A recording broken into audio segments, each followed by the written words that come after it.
Welcome everybody. We're so happy to have you here. We're going to be talking about celebrating AAPI stories that connect us all. And we'll discuss how books serve as important tools to stop AAPI hate and by providing both windows and mirrors and connecting people together as part of the larger human experience. So thank you so much, Rabinder and the Fairfax County Public Library for hosting this event and many other events that are part of AAPI month. So before we start, I'd like to invite everybody to introduce yourselves and your books. So let's start. Wendy, would you like to start us off? Oh, sure. Hi, everybody. I'm Wendy Shang. I actually am a almost lifelong Fairfax County resident. I got my first library card at Central over in Fairfax. I write middle grade, but the book I'm going to talk about today is my very first picture book coming out on June 1st. The Rice in the Pot Goes Round and Round. Thank you, Wendy. So Caroline, would you like to go next? Sure. Hi, I am Caroline Richmond. I am a YA author of books that include historical fiction, like The Only Thing to Fear. I'm also the co-editor of Hungry Hearts, which is a contemporary anthology with stories all about food and love and family and culture. And my new book, The Great Destroyers, comes out on August 3rd from Scholastic. This is my Cold War alternate history, and I like to describe it as the Olympics meets Pacific Rim. So there are a lot of big robots in it, and I'm super excited about it. And it's set in DC. I grew up in Montgomery County, Maryland, and after moving around a bit, I am now in Frederick, Maryland, but I was a Virginian for 3 years. So I hope you accept me as one of the fold. And Amy. Hi, everyone. I'm Amy Lee-Tai. Welcome to my house in Charlottesville, Virginia. My husband and I moved here from Brooklyn about 20 years ago, and we have 2 teen daughters. I am a reading specialist in an elementary school, and I write picture books. I have one picture book, Place Where Sunflowers Grow, which is an historical fiction picture book about the Japanese-American internment. I'm so happy you're here. So I'm probably the odd one out of the bunch because I don't have any children's books published yet. I'm actually a cookbook author and food writer, and I have 4 cookbooks out, but I actually started writing children's books before I started writing cookbooks. And just in this last year, I sold 2 picture books, and they will be coming out in 2023. Really looking forward to that. I live in Springfield, Virginia, and we've moved around quite a lot because my husband is retired Navy. So, but it looks like we're going to be making Springfield, or at least Northern Virginia, our home. So, Hey, that's awesome. So, well, we're going to be discussing, our experiences growing up as Asian Americans and how our backgrounds influence the books we write. So, I'd like to encourage everybody to, put your comments and questions in the chat because we're going to have a Q&A at the end of the session. And but I usually like to say I'd like it to be interactive, but I think we'll just leave the questions and answers to the end. But, feel free to leave any comments in the chat and we'll go through it at the end of the session. So, but before we start, I'd like to read a quote from Dr. Rudine Sims Bishop, who is Professor Emeritus of Education at Ohio State University, about what windows and mirrors mean. So books are sometimes windows offering views of worlds that may be real or imagined, familiar or strange. These windows are also sliding glass doors, and readers have only to walk through in imagination to become part of whatever world has been created and recreated by the author. When lighting conditions are just right, however, a window can also be a mirror. Literature transforms human experience and reflects it back to us. And in that reflection, we can see our own lives and experiences as part of the larger human experience. Reading then becomes a means of self-affirmation, and readers often seek their mirrors in books. So before we start our discussion, we have a little poll just to find out, who our audience is. So we just like to learn a little bit about you. So let me launch it. So there are just two quick questions, just tell us about yourself and, if you've read any AAPI books in the last month or so, and if you have any favorite, books that you have read recently, feel free to put that in the chat too, so that we can all take a look and maybe get some book recommendations.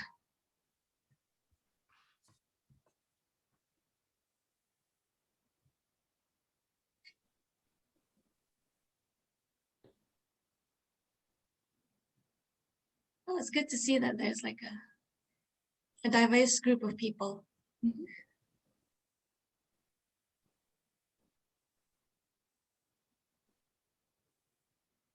Nice. Wow, who's 3 or more AAPI books? Who are you, awesome person? Yeah. Come join the panel. Yeah, I know, right? I think I've read 7 or 8, but they've all been picture books, so pretty quickly. That's That amazing. counts. All right, so so we have almost an even split between parents and teachers and librarians. And yeah, so we have one person who has read 3 or more in the last month, AAPI books in the last month. Kudos to you. 3 have read 1 to 2, and 4 of you have read none. But hopefully after this evening's presentation, you'll be encouraged to read a book or 2.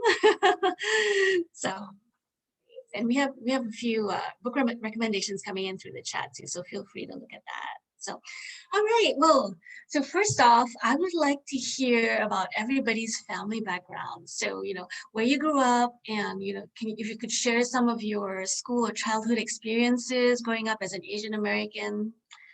So, I don't know, Amy, would you like to start? Sure. So my dad's side is from China, and he immigrated to New York City about 65 years ago with his nuclear family. My mom's side is from Japan.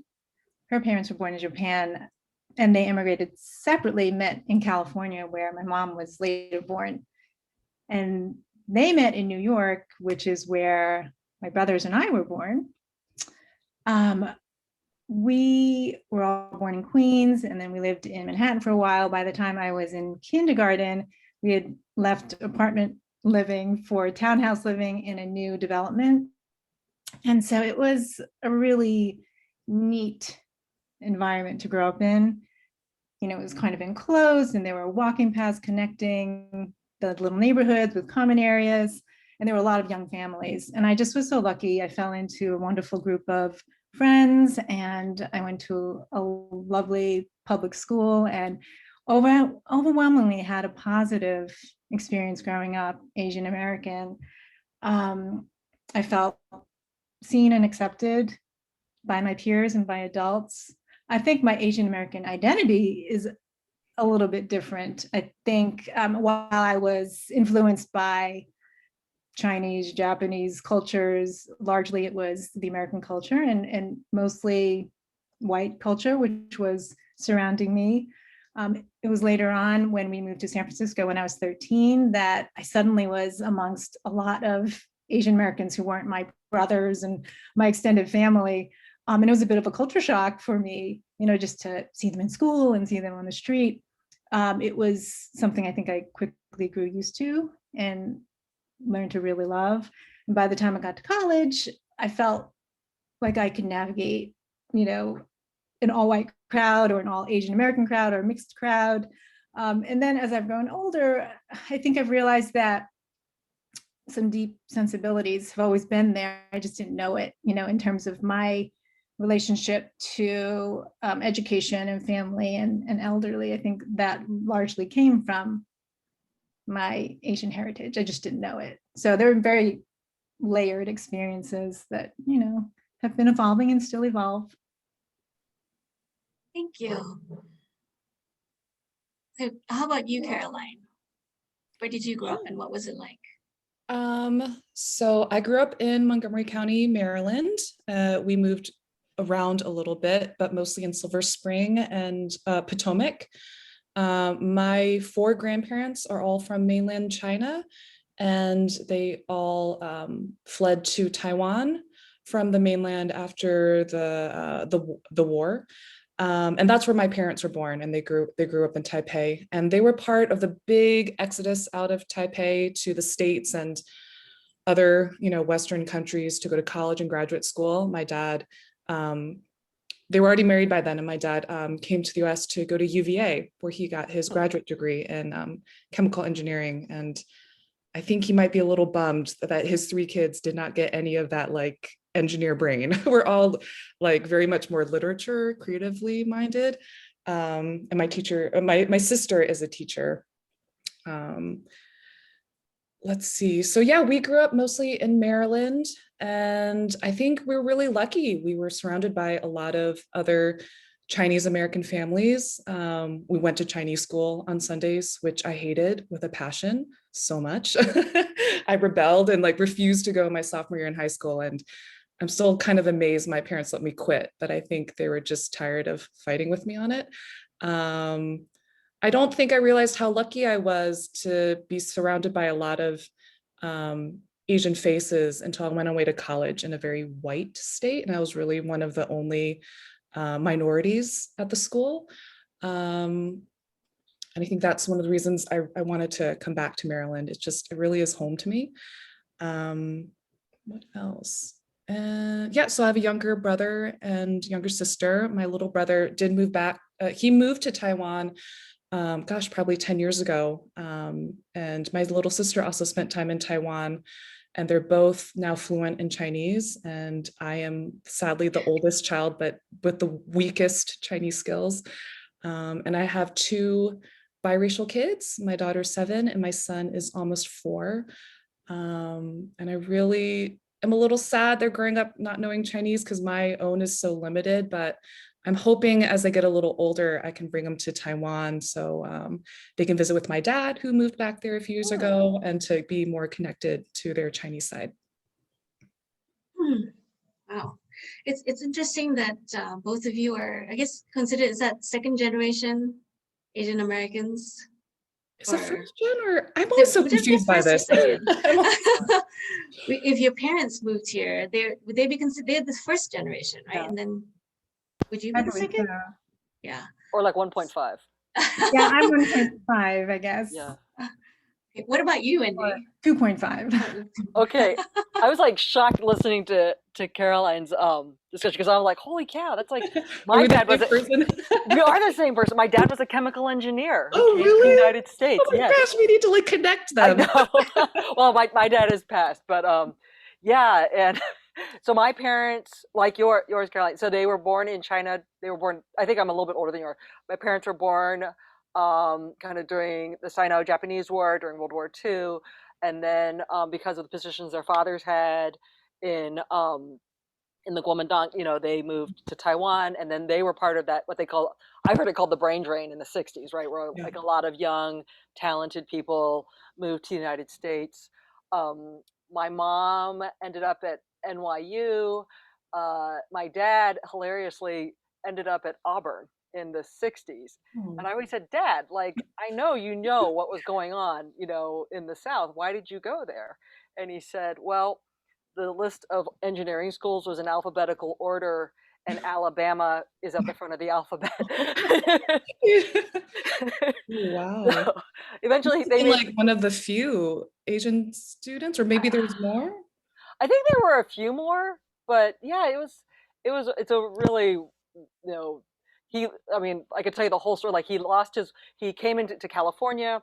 He was supposed to get on a bus for Alabama. He lost his wallet on the first day in the United States, taking a bus. And this very nice gentleman took care of him as they were traveling across, because there were some parts of the United States where he wasn't allowed to go into the restaurants. So the man would go in and buy him food. And then lo and behold, by the time he arrived at Auburn, someone had found his wallet and mailed it to him, and it was intact.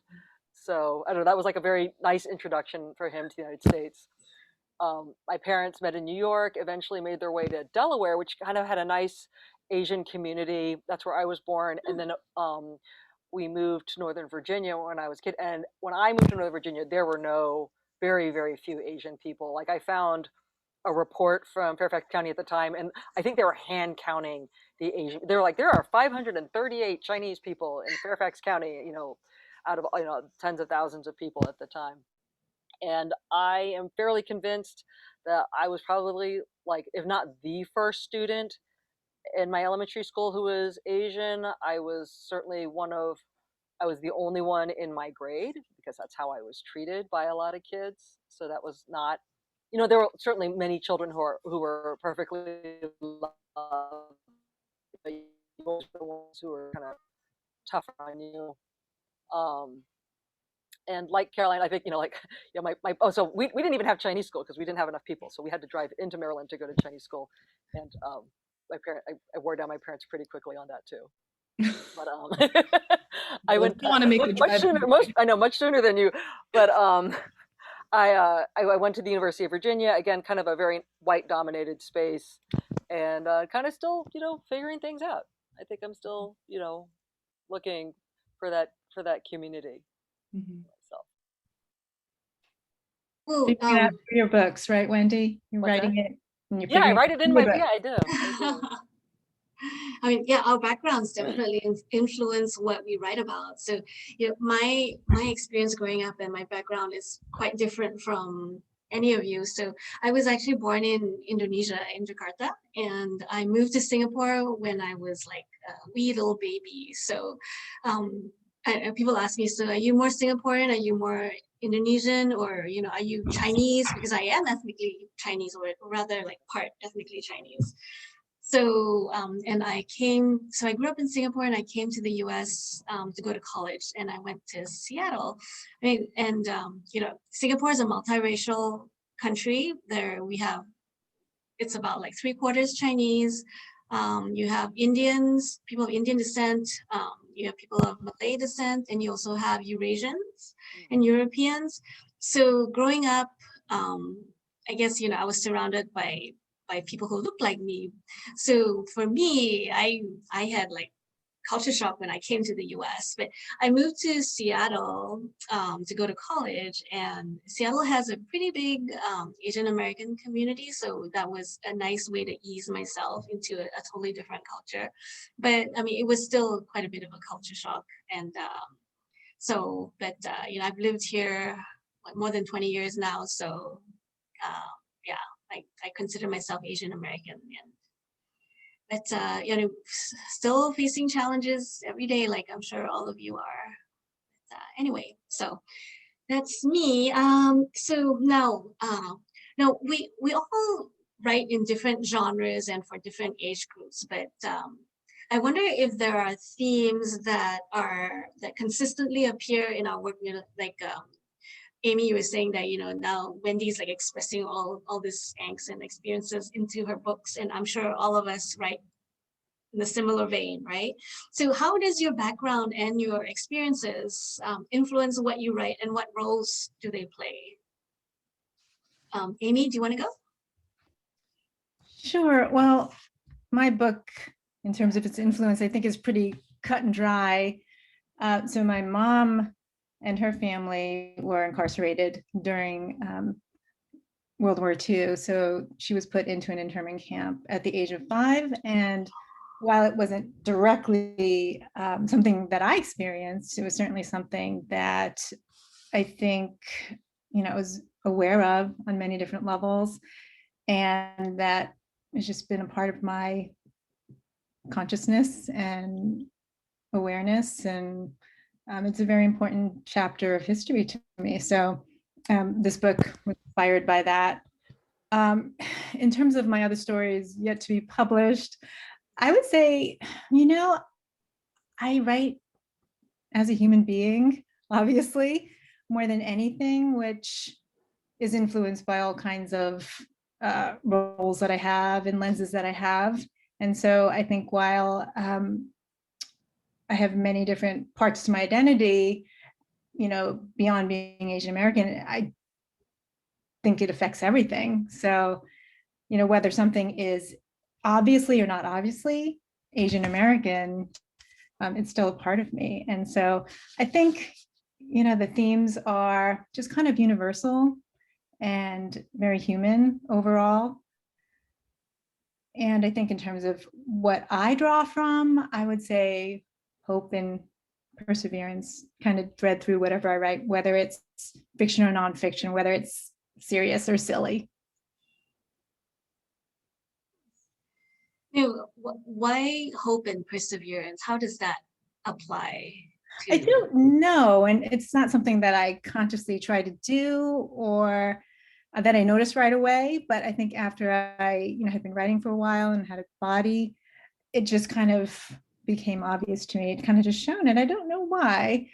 Part of it might be from my upbringing. I think that that was very much a part of my cultural upbringing, I think.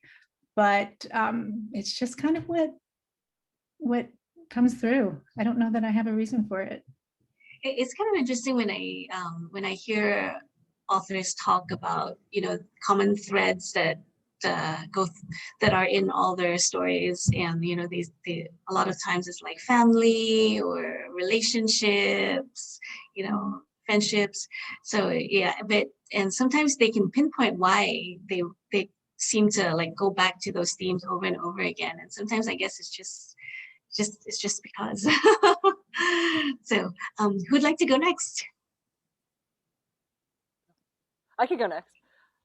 So I was sitting here thinking of like what themes I have in my books. My writing partner, Madeline Rosenberg, told me that it was my themes are on home, which she said that, like about what makes a home, what does our home look like. But I was also sitting here thinking like a lot of my books are about like, you think Asian Americans are X, but we're also Y. And I realized like there's this little rebellion. Like my first book, The Great Wall of Lucy Wu, features a short Asian girl who loves basketball, and like that's kind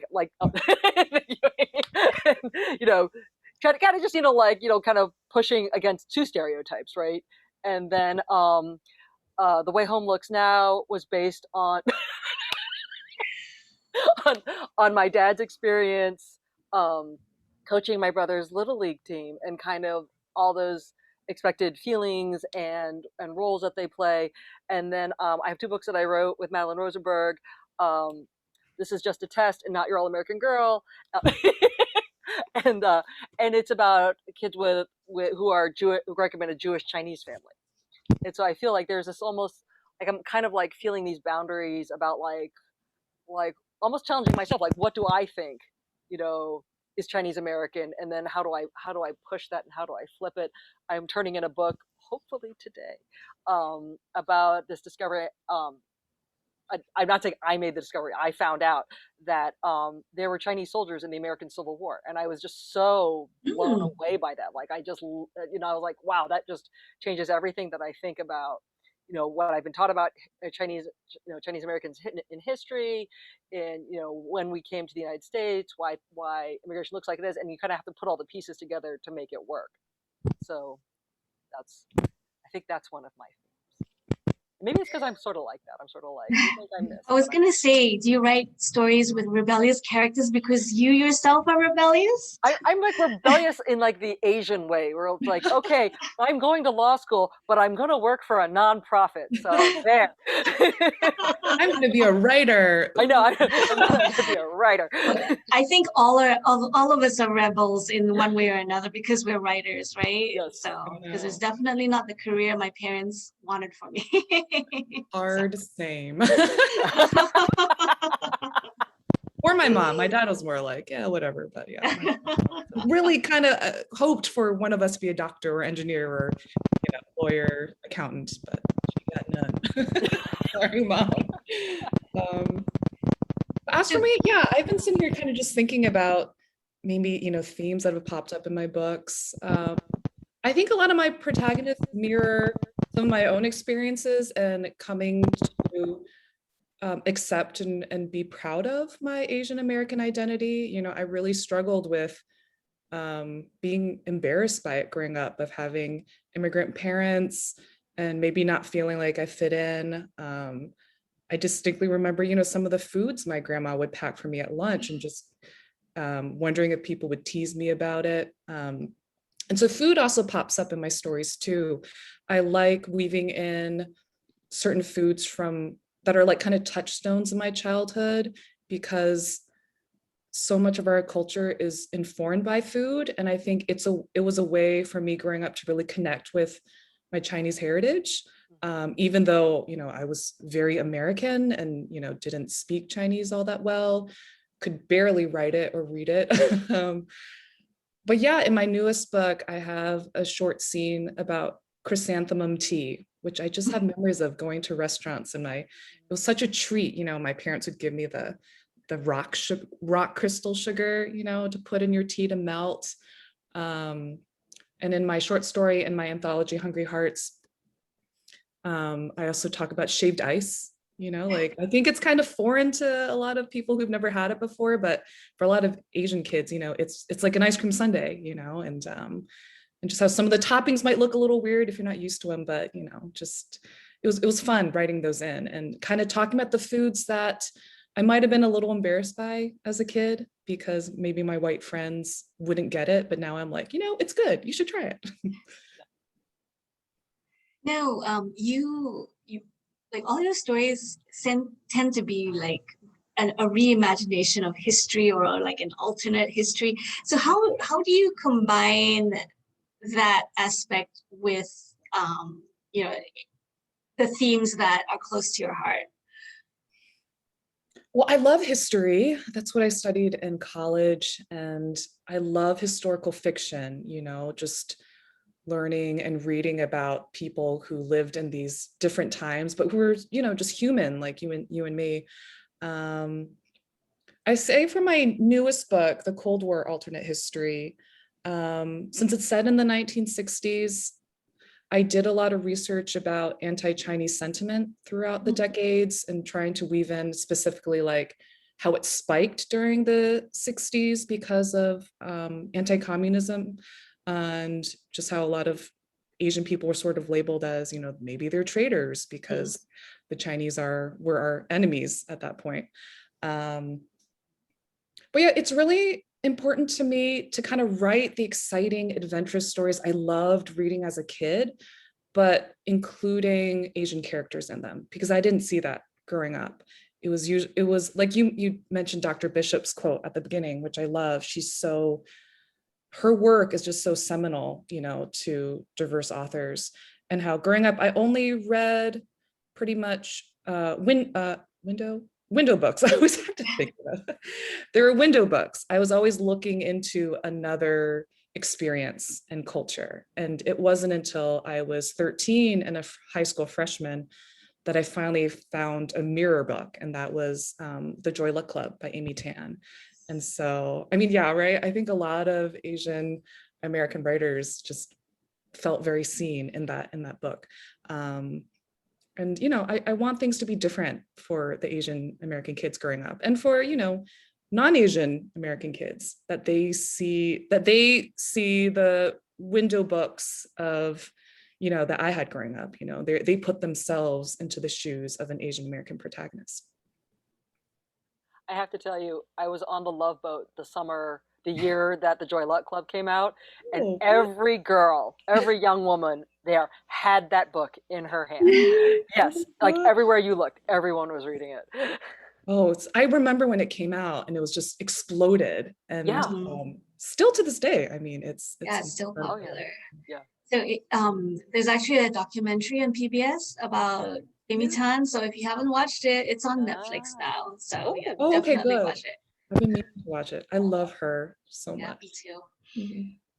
So, when I first moved to the US, I was very surprised when, people would come up to me and say like, "Konnichiwa," and I'll be like, "I'm not Japanese. I'm Chinese, Indonesian." But so I'd like to talk about the need for having many Asian American pen novels to reflect the diversity of the Asian American experience. I think East Asian cultures are probably the most prominent within our communities. But maybe when I first got here, I think East Asian communities were more prominent, but now and on the East Coast too, there seems to be a lot more diversity. And so how do AAPI books, as well as, I mean, your own books, achieve this goal, you think? One book at a time. One book at a Yeah. time. That is so true.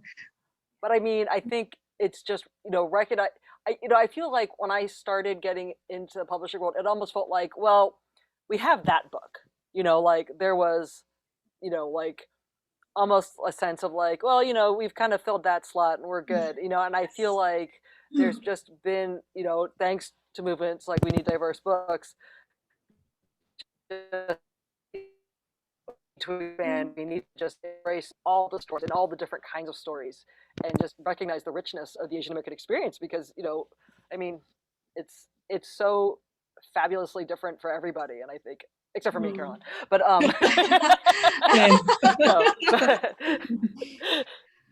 No, you're right. It's the community itself is very big and very, very diverse. You have people here who have been here for generations, and you have others who are new immigrants. I mean, Asian America, I mean, we span a lot of countries and there's intermarriage. And I think that's why we need a lot of different AAPI stories, because I think for a long time, people kind of associated with the immigrant story, a la the Joy Luck Club, which is so wonderful and important, but like it's much deeper than that. We're much more than that one singular narrative. Yeah, the AAPI community is so diverse. I mean, there are 48 countries that comprise Asia. And I don't know if all those countries are represented here in America, but still there's a great range. Yeah, and I do think that there are a lot of people in America who, when they hear Asian American, think Eastern Asian, Chinese, Japanese, Korean. And it's so much more than that. And, I think if we talk about any media, film, TV, if you see one show or movie, you see Bruce Lee, you think, well, that's what all Asians know martial arts, or you watch Crazy Rich Asians, all Asians are rich, and that's so not true. And so I think that the more stories we have, the greater, depth and breadth we have, the more real representation that we have, and the more chances for readers to see themselves and also to learn. And I think that that connection breeds empathy and compassion and knowing, and it's just so much harder to hate, I think, when you know somebody, whether in real life or in a book. I mean, just knowledge and education, I think a lot of times, it's fear of the unknown, right? That makes people like prejudiced or just, afraid. So, but I mean, and this also applies not just in children's literature. So I have been actually trying to sell an Indonesian cookbook, and the responses from publishers and editors has been like, oh, we just published a Southeast Asian cookbook, in the last couple of months. Like, Southeast Asia where? It's like that could be Vietnam, that could be Malaysia. And then other editors were like, oh, Americans don't know Indonesian cuisine, so they're not going to buy your book. And I was like, well, maybe, if you marketed it well, and, people might buy the book because it's new and it's different, and they'll learn about it. So, but yeah, definitely, it's important to have a diverse range of Asian American stories out there. So now, there's been a recent spike in anti-Asian violence, and I think it's surprised many people, in part because there's always this misperception that Asians are relatively safe from systemic racism, but Asian hate isn't new. I mean, you can, if you look through the annals of history, you'll find many episodes. And so it's been around for a really long time, but we're just talking about it a whole lot more, and there's just been a lot more attention focused on it. So does anybody have any personal anecdotes to share, and how do these events and episodes make you feel as a person of Asian descent? And do any of your books address anti-Asian racism and prejudice? Anybody like to start? I'll take a crack at it. Some of my books, it's really interesting because I think when I wrote my first book, I was more of the mindset like this doesn't happen very often, and I kind of tiptoed up to it. And I think with each book, there's been a different angle taken on what microaggressions look like, what anti-Asian, hatred looks like in terms of the level of violence or how personal it is, how intentional it is. And so, and I think that's partly because of how things are literally changing around us. And I know, like, yes, Asian hatred has always been around, but I think the quantity that we're seeing right now is really kind of astonishing. I've lived in the same place. I've pretty much grown up in Fairfax County. I've lived here for most of my adult life. And this is the first time that I get nervous sometimes, that I think about, oh, I'm going out at night, and I need to run to the grocery store, do I need to pay attention? How hard do I need to pay attention in the parking lot? Are there people I need to look out for? I do think about those things. I think especially too, because so many of the attacks have happened in predominantly Asian neighborhoods, San Francisco, New York City. Yeah. Because we think like, Chinatowns. Like, oh, there's a lot of Asians. I'll be okay on my, East Coast town. But so it's been really, I've been very lucky. I haven't had, any experiences with anti-Asian sentiment since the pandemic began. But I have family members who have, and I definitely think most of my Asian American friends just have this, like Wendy mentioned, this heightened sense of anxiety and fear, and just no more of that ease of just like going about your life. It's kind of like, oh, there's this person walking toward me, are they going to say something? Am I going to go into a store and this is when, I get yelled at or, Like Caroline, I thankfully haven't had anything personal happen to me since the pandemic, or really, in the last several years. And to my knowledge, nothing has happened to anyone in my family or extended family. I am lucky to live in quite a liberal area. And so, I think that's part of it. I think when things really peaked with the Atlanta massacre, I started to look around a little bit more, and maybe it's come in waves. But luckily, I don't feel like I walk around in fear. I think more about my elderly, parents and relatives who live in bigger cities.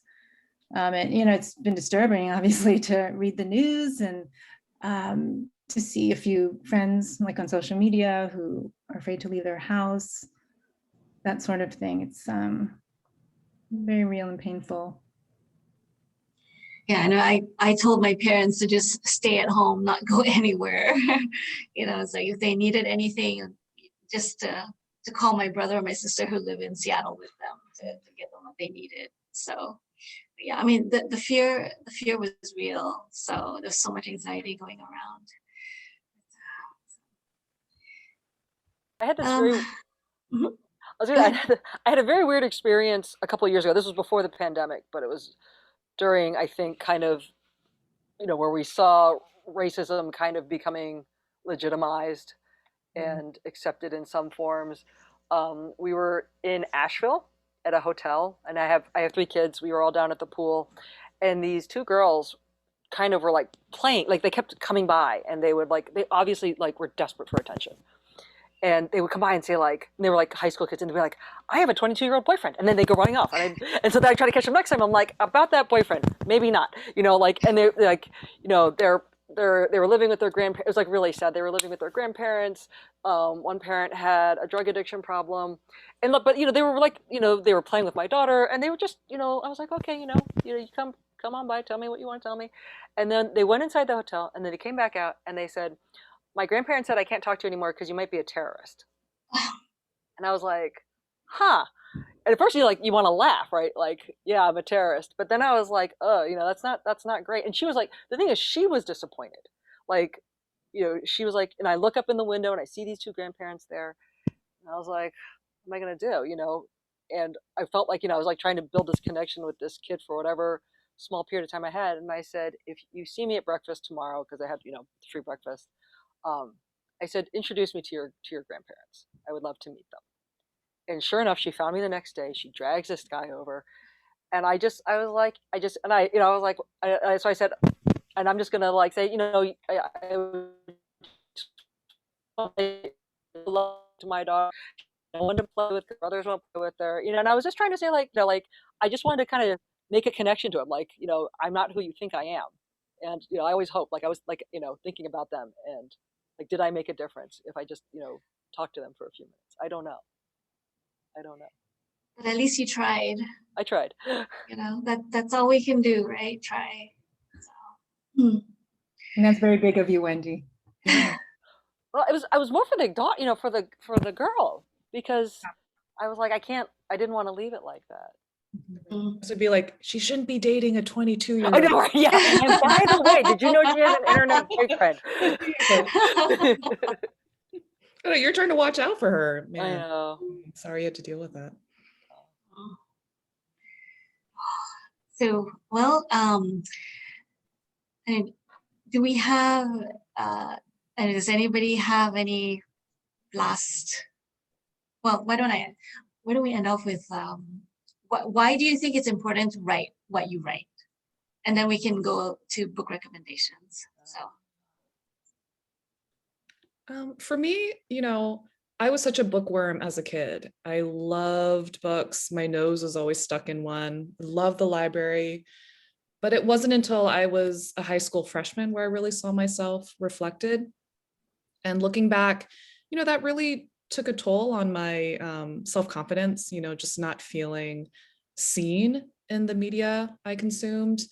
And I don't want that for the kids of this generation. I want them to find books readily where they can see themselves on the pages. And so that's why I write the books that I write.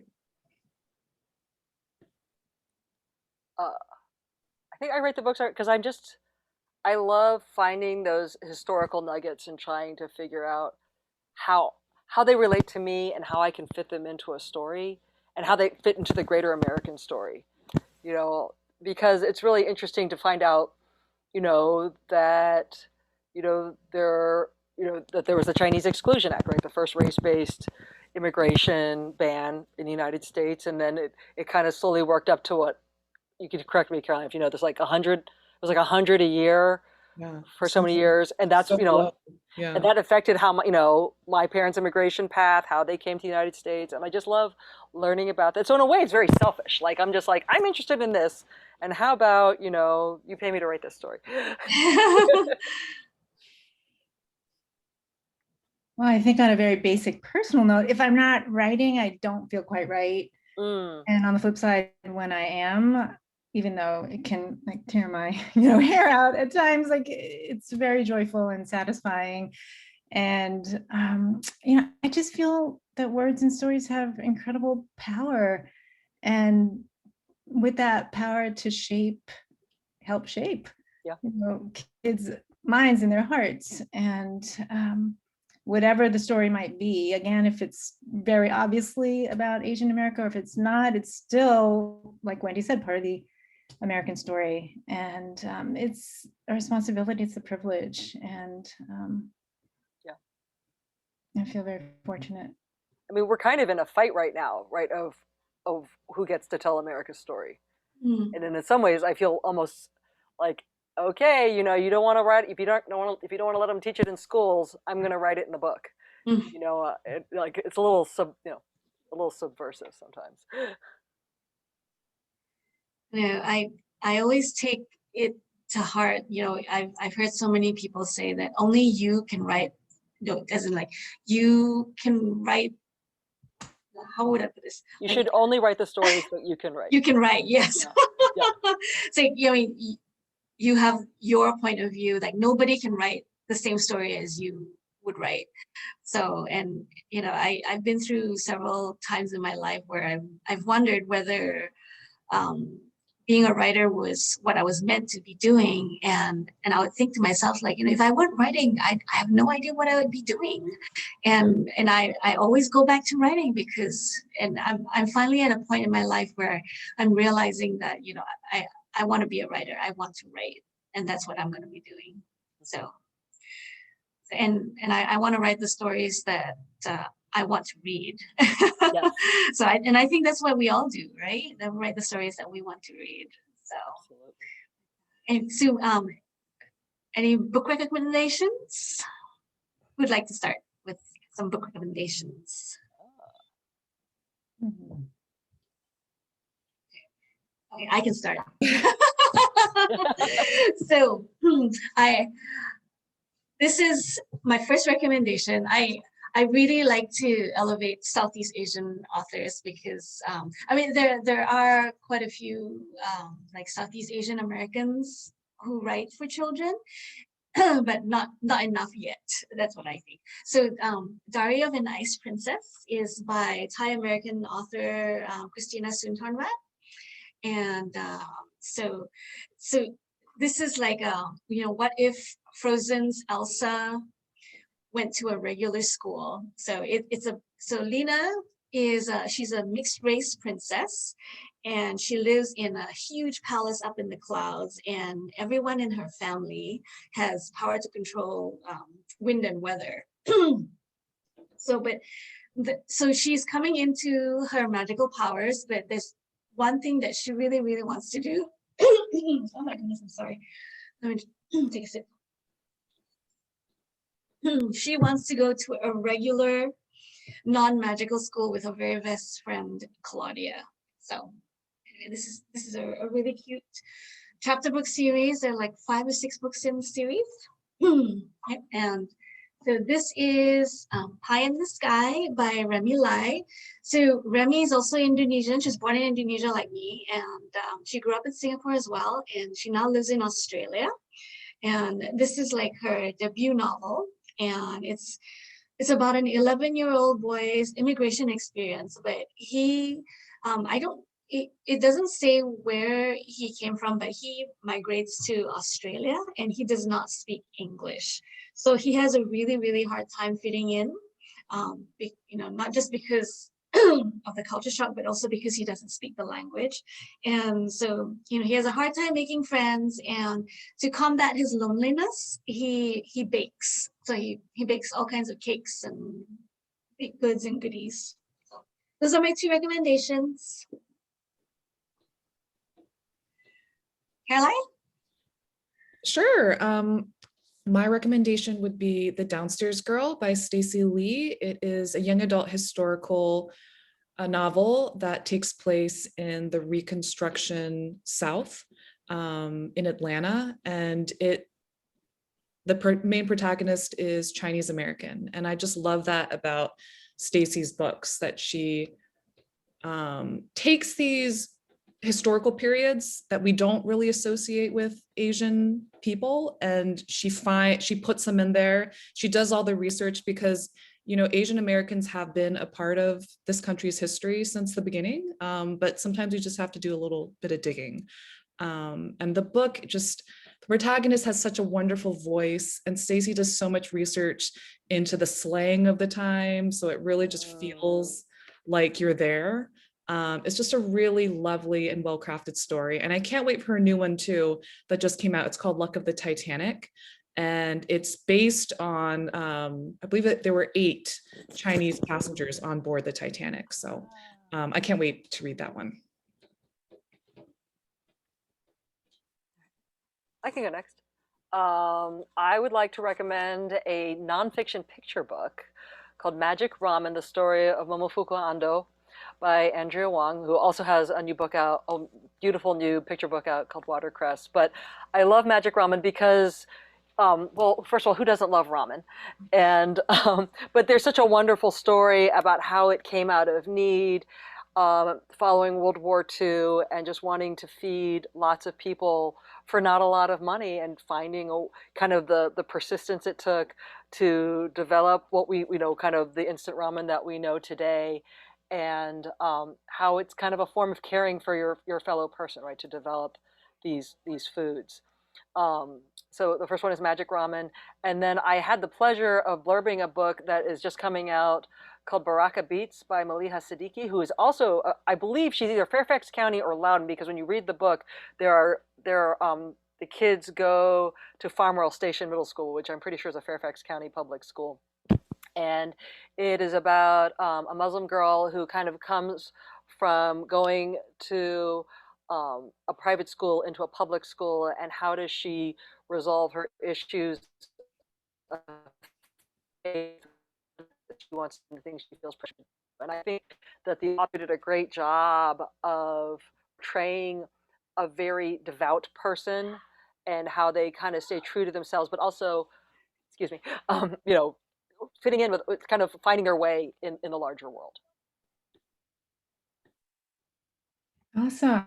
Well, I would love to recommend Junish Jar by Jane Clark and illustrated by Felicia Hoshino, who also illustrated my book, obviously in a very different palette, different time period. I love this book because it really is about just an everyday girl in an everyday life dealing with some everyday issues. She's just kind of living her life. And there are some kind of magical moments as well. And it's about her basically making peace with saying goodbye to a friend, and with hope at the end for a new friend. And there's some really neat possible science tie-ins too. So I think this is great for teachers. And then 2 picture books by Bao Fi, who is a poet, and not surprisingly, his books are very poetic. And also, I think, really stretch minds and break stereotypes in terms of what it means to be Asian American,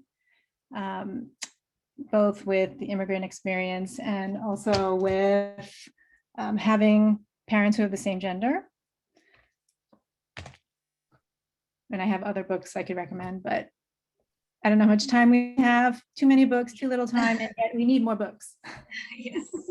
There can never be enough AAPI books. Well, thank you all three of you.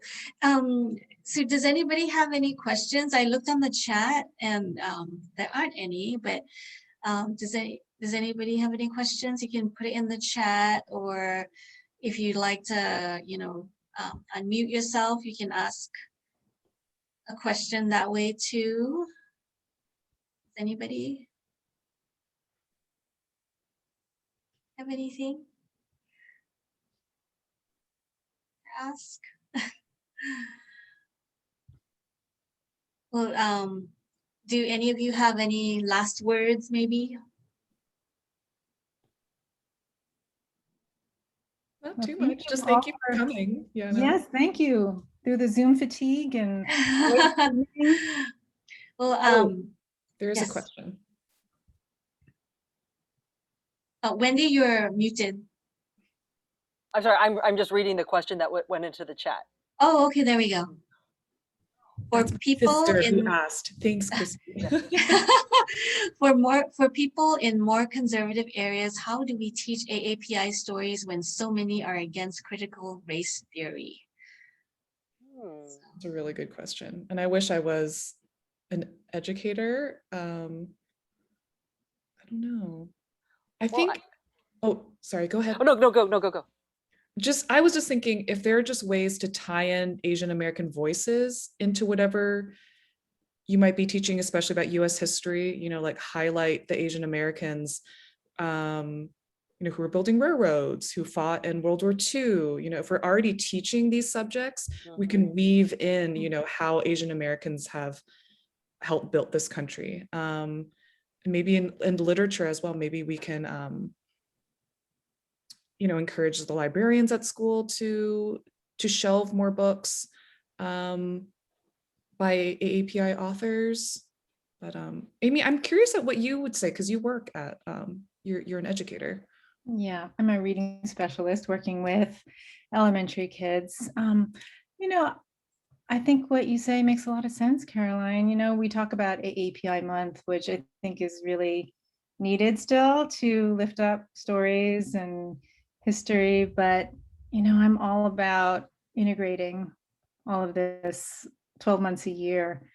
I think sometimes AAPI month and months like it can backfire because you know, teachers are so busy. They've got so many demands from administrators and parents and students, and there's so much to cover that it is easy, I think, especially when it takes some digging, to kind of move on to the next marginalized group. So I think, yeah, just interweaving, you know, in all subject areas across the curriculum is super important.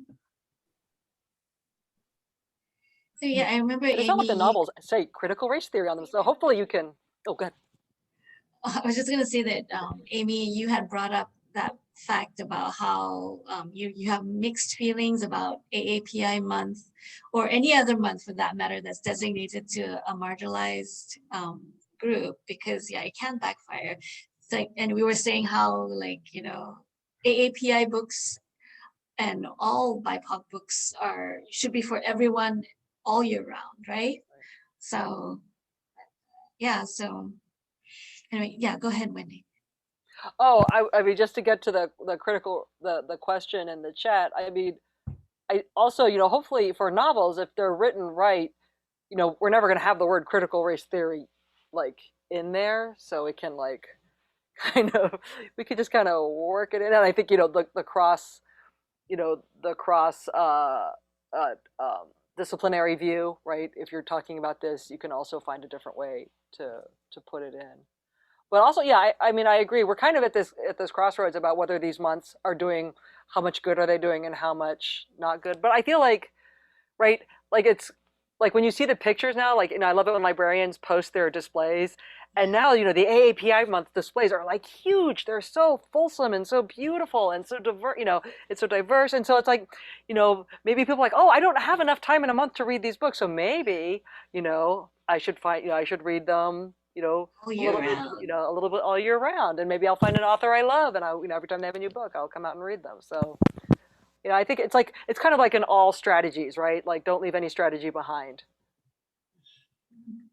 Christy, just print out some leaflets and put it in your students' backpacks. The Tuesday folders, put it in the Tuesday folders. Oh yeah, for sure.